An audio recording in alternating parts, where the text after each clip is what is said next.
My name is Sidelma Mar and you're watching My Search for Me. Today we're going to move on to the final part of the interview with Kavit Haria from Insider Internet Success.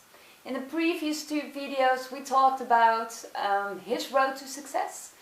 We talked about the business that he has and some of the principles that you need in order to be successful, why clarity is so important. And in this final part we're going to be talking about Kavit himself, his beliefs about life, what is important, the things that he's most proud of, and he will be talking about his role models in life. But also he will be sharing his advice when it comes to finding your life mission, your passion in life, and what it is that you can do to find it and to start working on it and to making it real. So again, a very inspirational interview of a very inspirational guy. So please have a lot of fun and do share with me your insights, comments or anything else you would like to share about this interview below this video, or go to the Facebook page My Search for Me and enjoy the interview, enjoy the final part.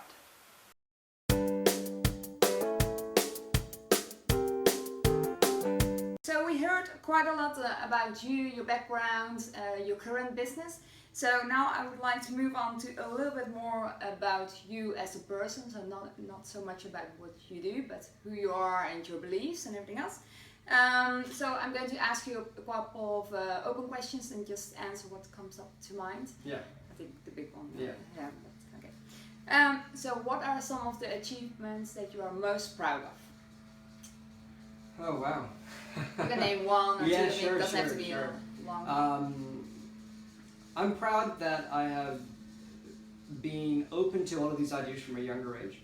Like for the last 15 years, I have been in front of the ideas that help me make me a better person. I'm very grateful for that. Yeah. And I think that it's not an opportunity that a lot of people get, but I've been able to grasp that, and those have made me more aware of myself, more better as to who I am. But I think even better than that, it's focused me on taking action.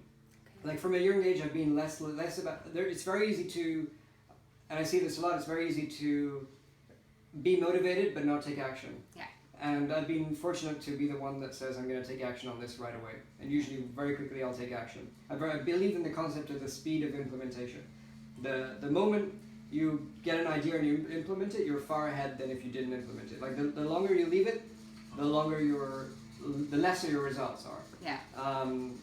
So that's been one big highlight, I guess. And also from another perspective, to be able to build a business that is helping people. Like to wake up and see the results that people are getting every month. Whether it's musicians or it's business people. To see people quitting their jobs and running their online business. Yeah. To see people saying that I'm tired of my 60-hour-a-week career and now I'm selling stuff online, I'm going to do this, I'm going to be able to travel. Yeah. To hear stories of people leaving massive corporate jobs and actually spending the time on their business, a few hours here and there, a day, but then using the rest of the time to do things that are really truly meaningful for them. And there are so many success stories that we write about that are on our website that people can look at. That those things are the things that excite me. Yeah.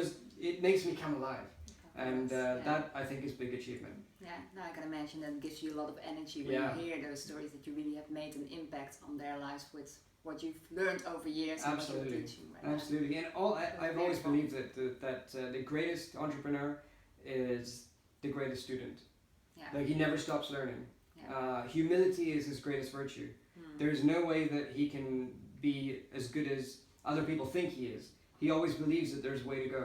Yeah. And therefore he takes his partners, his business partners, his family, his clients, his students, whatever it is, to be his teachers, to be his method of learning. So I always try to get as much as I can from my clients as well. Yeah, excellent. A never-ending process, I guess. Exactly.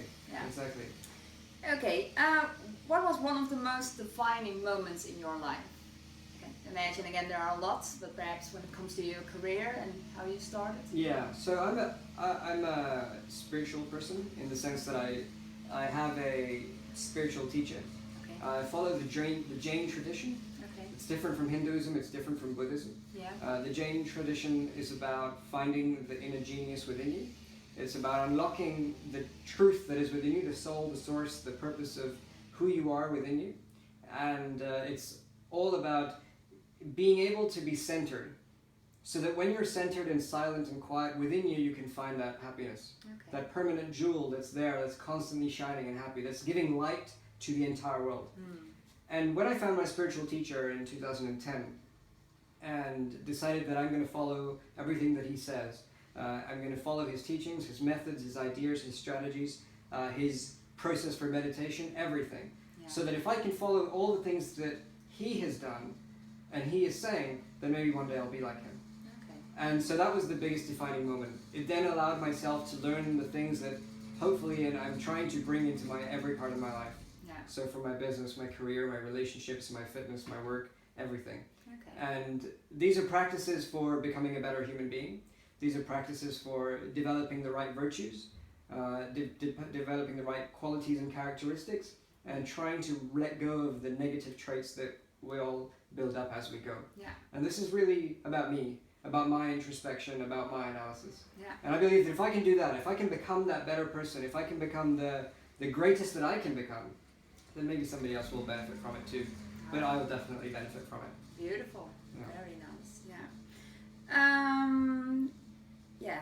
Well, actually, you already answered that question. I think my next question would have been, who is been your role model or your teacher in your life? But yeah, I have many teachers, but of course I put this teacher at the very top. Yeah. He lives in India. Okay. And he runs a spiritual ashram. Yeah. Where we go, my wife and I would go to meditate there. Okay. That's where we learn our practice. We try to visit 2 to 3 months of the year, every year there. Okay. Quite a lot. And generally during the winter we stay there for 3 months. Oh wow. But apart from that pursuit, which although it's focused on spirituality, I believe that spirituality is your life, as opposed to a compartment of your life. Yeah. I have other teachers, of course, role models, inspirations that I look to, that I read from, that I watch on YouTube perhaps, that I'll meet if I can in person. And these are people that, I think that teachers come from all walks of life. Every book is a teacher, every writer, depending on who they are, can touch you in different ways. Yeah. And so long as you can retain that information and then act on it, they're your teachers. Yeah, that's the most important part, the acting part. Yeah, exactly. So can you name a couple of those teachers? Just Sure. I've from the last few years, I've been following Dr. John DeMartini. Okay. He wrote a great book called How to Make One Hell of a Profit and Still Get to Heaven. And I think it's really nice. It's very focused on it's part spiritual, I think, but it's also part business related. Yeah. So I like that very much. Robin Sharma writes some great stuff and speaks some great stuff and has a lot of great energy. Yeah. So his stuff is really useful as well for people to check out. Okay. Yeah. Nice. Good. What is the biggest thing you have learned in life to date? What is the biggest thing that I've learned in life to date? And I think again it would be relevant to like business or. Yeah, sure. With regards to business, yeah sure. People buy. I think this would have to be it. I think people buy not what you're selling; they buy the result that you're going to give them. Okay. That is the first thing, and the second thing is that everything that you do has to align with that person's need and challenge. Yeah. So we just go through those. The first one is like if you're creating stuff, you're writing social media posts, blog posts, articles, videos. If you're creating products and services and they don't 100% line up to that person's need or challenge or pain or struggle, they're not going to buy it. They have to be very critical about that. So many people create products because they want them, not because it's a specific need. So many people create products because it boosts their ego, they feel good about themselves. They might not admit it, but within them somewhere there's that, oh, this is great, I'm creating this is worth what I want to create. Yeah. What I want to create might not be what that person wants. Yeah. And if I'm in the world of serving somebody, if I'm in the world of making it my purpose to make somebody else happy and gift them that, then I've got to give them something that is exactly what they want. Yeah. That's the first thing. And then the second thing would have to be about, once you know that, then what are you going to market to them? What are you going to sell to them? A lot of people say, hey, I'm running coaching sessions, come and buy my coaching sessions. But 100,000 coaches are doing that. What's the difference? Fitness trainers will be like, I can be your personal trainer. I can go find out of 100,000 people, how do I select which one is the right personal trainer? Yeah. The same for anybody, whether you're an author, you're an expert in cooking, you're an expert in dancing, you're an expert in singing, you're an expert in anything. law, accounting, whatever it is. People don't buy all those services. What they buy is the outcome that they're going to get, that they want from it. Yeah. So a dance teacher is going to make you, within 8 weeks, a prolific dancer of salsa. Yeah. I'm going to buy that. I'm not going to buy salsa dancing. Okay. I'm not going to buy a set of knives and then a book that shows me how to cut properly with knives. I'm going to buy a process that is going to make me an expert knife cutter. Yeah. Like my skills are going to be extremely good. That's what I want to be promised. And so when you promise that person, so of course you have to deliver it. Of course you have to have a good product. Those are conditions that are way before this. Yeah. But you have to be selling to them the outcome, the result, the true goal that they want to achieve. Yeah. The massive change that will come in their life as a result of consuming this product. And if you do that, then I think your marketing will work very easily. Okay. And so those are two really big lessons that I've gained and keep in the front of my mind all the time. Yeah, no, excellent. And yeah, I can imagine, because people indeed think like that, what type of problem is going to solve for me? Yes. They're really focused on me. Yeah. And finding out those needs, that's probably also, I can imagine, also a little bit of a challenge, because like you mentioned, you have so many coaches, and what's so different about you as a coach? Yeah. And how can you help me differently than your neighbor? Exactly. But really focusing on that and having a very clear answer, again, the clarity probably. Yeah. And understanding your client in combination with that probably will be likely that they will want to do business with you. And, absolutely. Yeah. No, fantastic. We could be talking for hours, and I would like to know so much more, but we have to move on. Looking at your future, I mean, you already achieved quite a lot of really nice achievement, things that you can be really proud of, I think. What are some of your future plans? You mentioned something about a book, but yeah, sure. else. So I definitely want to write my first book, published, and then I have ideas for further ones after that. Okay. So I want to get into a pattern of writing a book a year, maybe, for the next few years. I want to be able to use that book to reach more people. I think there are so many people that have my vision is that entrepreneurs are the only people that can change the world. Like, a politician is great, but a politician creates division. A politician has to have, when you get elected to be the president, or the prime minister of this country, for example, you might have all these goals and dreams that you want to make, but you still have to fight against another opposition before they even make it to law. True. It takes time for that to happen. Yeah. And those are things that are happening on a massive level. But on the real world scale of problems that people face on a day-to-day basis, the people that create the solutions for those are the entrepreneurs. They're the people that take the solution to the market and the world. And the entrepreneur has a team, has a family, and has clients, and has staff. Yeah.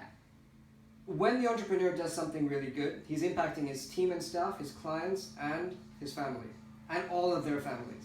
Yeah. That's essentially a small community of people. Wow. And when every entrepreneur does that, and when every entrepreneur is compelled to do that truly in the best way they can, I think the world changes. Yeah. In small ways, small shifts, it changes. Yeah. Perhaps for future generations, but something that we can start right now. Yeah. And so I'm very much looking for ways to reach more people. And if the book is going to do that, then that would be great. And I'm sure there'll be other opportunities for that as well. Yeah. And one of the things that I have in mind is a way to do that for the developing countries. Because a lot of people that I work with, everybody that I work with is essentially well-earned. Like, they've had great careers, they have a lot of money to invest in their business, they're doing well. But there's passion, there's purpose, there's requirement, and there's dedication for people that can't afford it in developing countries. Yeah. In villages somewhere around the world where if all they did was make a little bit of money, their family would be in a better place. Yeah. I think those are the people that need the education. That's really beautiful. Yeah. Yeah. Very nice. Yeah. Great. So to end the session, I still have a couple of open questions for you. Sure. So now really the first thing that comes to mind. Okay. My life purpose is? To help more people take their message to the world. Very nice. Life is all about? Fun, peace, and happiness. Happiness is? I think happiness is a state, but I think happiness is doing what you want to be doing when you want to be doing it in the moment. Yeah. And the biggest misunderstanding is? The biggest misunderstanding? Yeah, in general. Oh, in general? The biggest misunderstanding? Oh, that this is it. The biggest misunderstanding is that I feel like I'm giving my all. Okay. So the biggest misunderstanding is that I feel like I'm hitting my peak. Because the moment you feel like you're hitting your peak, you're not really hitting your peak. Like in order for you to understand that you're hitting your peak right now, I feel like you haven't yet realized that you have within you unlimited potential. If your potential is truly unlimited, unboundless, how can there be a limit to it? Yeah, there's always a next level. Yeah, and it comes from building, like when you build muscle, you reach a particular point, but obviously if you did more work for it, you'd build more muscle. Yeah. And we see proof of that in bodybuilders and weightlifters and so forth. Yeah. And so the biggest misunderstanding is that I think you're not hitting your potential when you think you're hitting your potential. Yeah. Yeah. Okay. Very, very nice. Of course, this whole video, all these videos are about the search for yourself and finding your own talent and being able to share that with the world. What would your advice be to others who are still in search of that? What could they start by doing? Sure. I think that the first thing is that we all have a lot of different ideas about things that we're good at. We have lots of different areas of expertise. And we have lots of things that we've done so far in our life that we found useful, that others could learn from. Yeah. And if life is not about learning and sharing, then I don't know what it's about. And ultimately, that's what business is about. Business is really about transferring value from one person to another person, or one company to another company, or one brand to another brand. Yeah. And so let's not think about business right now in the context of corporate sharing and all those things. Let's just think about it. What have I got to share with somebody else? And which one of those things excites me a lot? And I think if you can find something that you have to share and it excites you, then you have a good combination there. Yeah. Okay. It doesn't have to be perfect also. That's the other thing about fear, right? Like we talked about. Yeah. It doesn't have to be perfect. If you just start sharing with a few people, see what they say, see what they're saying, and launch something. Yeah. A blog, a website, an email newsletter, a Facebook page. If it doesn't work, there'll be other things that show up. But when you start, the right things show up at the right time. Yeah. If it's a different direction, it's a different direction. If it's the same direction, it's the same direction. Yeah. Just being able to take that first step. Yeah, because it all starts with first exactly. step anyway. Yeah. Okay, excellent. So we learned quite a lot about you, the business that you have. If people want to find out more about your company or want to get in touch with you, Sure. where could they go? Yeah, so the first place is the website, www.insiderinternetsuccess.com. And at the website, the best thing to look for is all the case studies, because they're inspiration more than anything else. I send people there to look at the inspiration of what other people just like you and me are doing with their businesses, with their passions and their ideas. Yeah. So those that are searching for purposes will find some inspiration there. And then the second place, of course, is to come to my Facebook. I have a Facebook page and I write and share on there as well. Yeah. And when you go to the website, you'll have the opportunity, if you want to talk to a business coach for 30 minutes. Okay. And the business coach will give you guidance and advice on your ideas to make them more sound and secure. Yeah. So that you feel more confident and you have that clarity. So to help you find that clarity and confidence, you can get a 30-minute session. It's absolutely free, by the way, for this show. So you can go to the website, click on it, book a session, it's 30 minutes, and you'll talk to our business coach and get some insights from them. Okay, excellent. Well, thank you so much for your time today. I thought it was very, very valuable. There are so many great advices in this interview, so thank you. Yeah, thank you for having me. Thank you for calling. Wow, Kavit Haria, such an inspiring guy. I personally was very excited during the interview, but also after the interview, because I felt that I had learned so much from this amazing, inspiring guy. He really knows what he's talking about when it comes to building an online business, when it comes to following your heart, following your passion, and really creating a beautiful life, the life of your dreams with that particular passion. So he shared with us his advice when it comes to finding your life mission and following your passion. Kavit's advice is find something that really excites you, that you're passionate about, and start sharing the knowledge, the expertise you have about that specific topic. And I thought that was a really good advice. And he also said, it doesn't have to be perfect from the start, you don't have to have the 5-year plan and know exactly what you're going to do. Of course, you do need that clarity, but perhaps the most important thing is just to get started, just to start working on that dream, start building that business, and you will see that along the way the right things will show up in your life. Yeah, I had the same with this YouTube channel. I started it about 6 months ago, and when I look back and see how far I've come and everything that has happened since then, I'm so excited, and I can't wait to see what more will come along the way. So yeah, a wonderful interview. So like he said, if you want to learn more about his business and what he does, go to insiderinternetsuccess.com or go to his Facebook page, Kavit Haria. I will also publish it here below the video. And please do share your comments or share this video, this interview with others. Yeah, I think it will be great if we can do more sharing about inspiring things, inspiring topics. Yeah, it will give a lot of positive energy in the world around us. So that's only very beautiful. Next week I have a very special lady that I've interviewed also in London when I was there in July, I believe, last summer. Yeah, she has a very inspiring story to tell, to share with us. So I'm excited about sharing it with you guys. So please do stay tuned. Be well in the meantime, and I hope to talk to you guys very, very soon. Take care.